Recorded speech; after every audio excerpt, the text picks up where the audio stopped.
Leitura Bíblica Anual 2022, dia 55, 7 de março, segunda-feira. Segunda Epístola aos Coríntios, capítulo 1. Paulo, apóstolo de Cristo Jesus pela vontade de Deus, e o irmão Timóteo, à igreja de Deus que está em Corinto, e a todos os santos em toda a Acaia. Que a graça e a paz de Deus, nosso Pai, e do Senhor Jesus Cristo estejam com vocês. Bendito seja o Deus e Pai de nosso Senhor Jesus Cristo, o Pai de misericórdias e Deus de toda consolação. É Ele que nos consola em toda a nossa tribulação, para que, pela consolação que nós mesmos recebemos de Deus, possamos consolar os que estiverem em qualquer espécie de tribulação. Porque, assim como transbordam sobre nós os sofrimentos de Cristo, assim também, por meio de Cristo, transborda o nosso consolo. Se somos atribulados, é para o consolo e a salvação de vocês. Se somos consolados, é também para o consolo de vocês. Esse consolo se torna eficaz na medida em que vocês suportam com paciência os mesmos sofrimentos que nós também suportamos. A nossa esperança em relação a vocês é sólida, sabendo que, assim como vocês são participantes dos sofrimentos, assim também serão participantes da consolação. Porque não queremos, irmãos, que vocês fiquem sem saber que tipo de tribulação nos sobreveio na província da Ásia. Foi algo acima das nossas forças, a ponto de perdermos a esperança até da própria vida.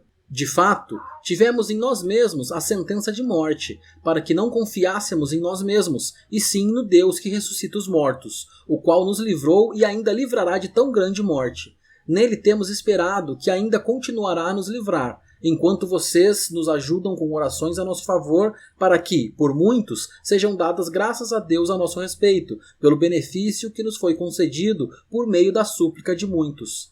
Porque a nossa glória é esta, o testemunho da nossa consciência de que com simplicidade e sinceridade de Deus, não com sabedoria humana, mas na graça divina, temos vivido no mundo, especialmente em relação a vocês. Porque nenhuma outra coisa escrevemos para vocês, a não ser aquilo que vocês leem e entendem. E espero que vocês entendam completamente, como também já nos entenderam em parte, que seremos a glória de vocês, assim como vocês também serão a nossa glória no dia de Jesus, nosso Senhor.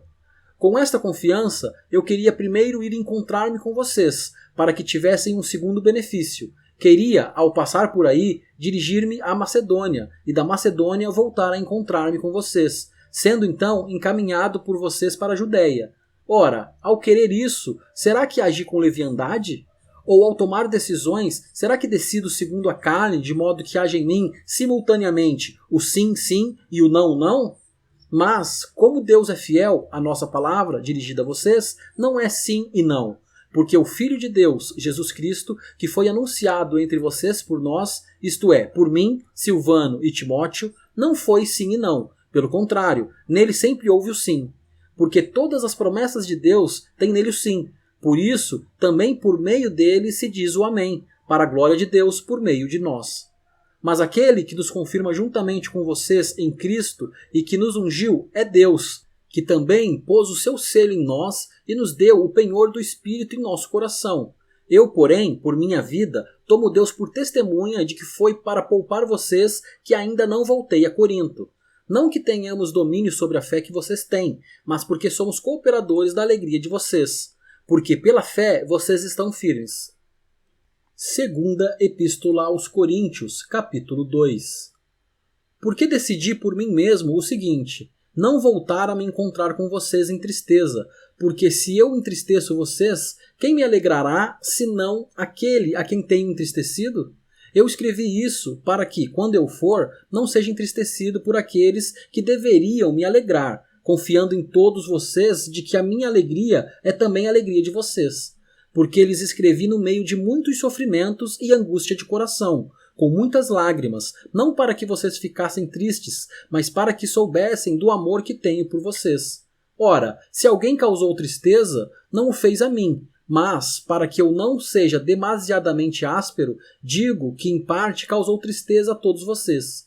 Basta-lhe a punição imposta pela maioria, de modo que agora, pelo contrário, vocês devem perdoar e consolar para que esse indivíduo não seja consumido por excessiva tristeza. Por isso, peço que vocês confirmem o amor de vocês para com ele. E foi por isso também que eu lhes escrevi, para ter prova de que, em tudo, vocês são obedientes.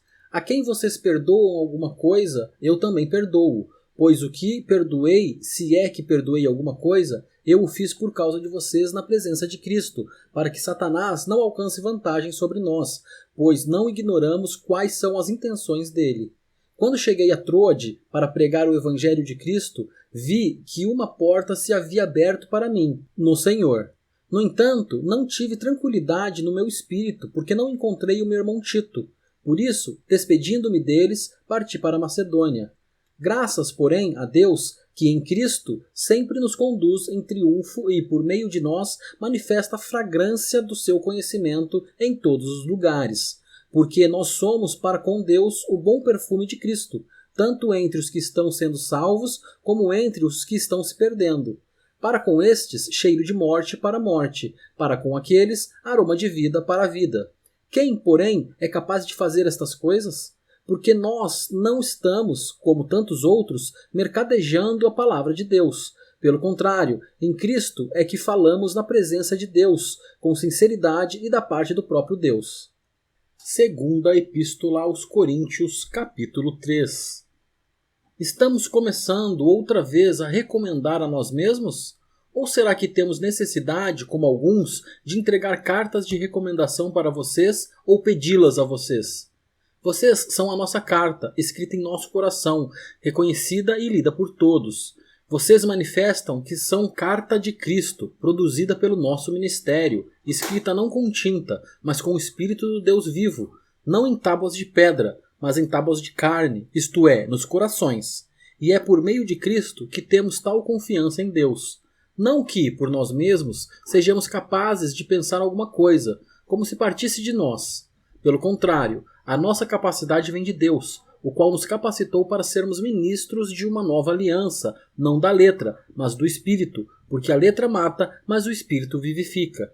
E, se o ministério da morte, gravado com letras em pedras, se revestiu de glória a ponto de os filhos de Israel não poderem fixar os olhos na face de Moisés, por causa da glória do seu rosto, ainda que fosse uma glória que estava desaparecendo, como não será de maior glória o ministério do Espírito?